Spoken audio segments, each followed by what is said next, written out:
చంద్రబాబు నాయుడు గారు మాకు ఒకటే చెప్పారు, మనం అందరినీ కూడా ప్రోత్సహించాలి, దేవాలయాల్లో రాజకీయాలు వద్దు, దేవాలయాల్లో ప్రజాసేవ చేయాల్సిన అవసరం, భగవంతుని సేవలో మనం కూడా తప్పించిపోవాలనేదే మా చంద్రబాబు నాయుడు గారి ఆకాంక్ష. కాబట్టి అందుకు అనుగుణంగానే మేము ఈ రోజు కూడా ఎవరెక్కడొచ్చినా కూడా అందరూ కూడా స్వాగతిస్తూ ప్రజలు ఏ కష్టాలు కూడా పడుకోకుండా వచ్చే వాళ్ళకి అన్ని సౌకర్యాలు కూడా ఏర్పాటు చేయాలనేది మా సంకల్పం.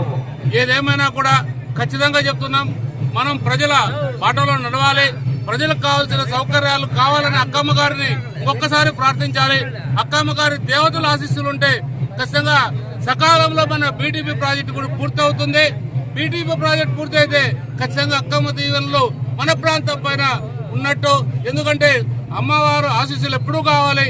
ఎందుకంటే చిన్న ప్రాజెక్ట్ కాదు బీటీపీ ప్రాజెక్ట్ అంటే, చాలా పెద్ద ప్రాజెక్టు, కష్టంతో కూడిన ప్రాజెక్టు, ఎంతో మంది కష్టాలకు త్యాగమైన ప్రాజెక్టు, ఎంతో మంది రైతులు కూడా త్యాగం చేస్తూ వాళ్ళు భూములు ఇస్తూ ప్రోత్సహిస్తున్నారంటే మనం ఒక్కటి అర్థం చేసుకోవాలి. ఎందుకంటే ఈ ప్రాంతంలో నీరు అత్యవసరం, నీరు కావాలి.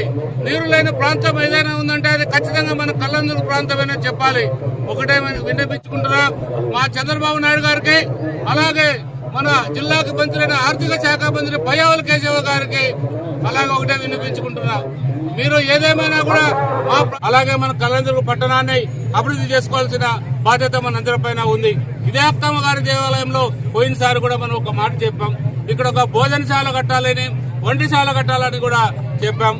కొంత ఆలస్యమైంది, ఎందుకంటే రకరకాలుగా కొత్త కమిటీ ఏర్పడాలి.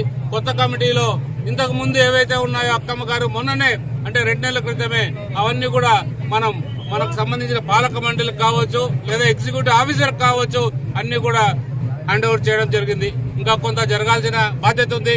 మనం మధ్యలో వచ్చి దాన్ని ఏదైనా చేస్తే అది కరెక్ట్ కాదనే ఉద్దేశంతోనే ఇప్పుడు ఈ సంవత్సరం ఖచ్చితంగా వచ్చే సంవత్సరం అక్కమ్మ జాతరకి మనం వంటశాల అలాగే మన భోజనశాల 2 కూడా ఏర్పాటు చేస్తామని అందరూ కూడా తెలియజేస్తున్నాం.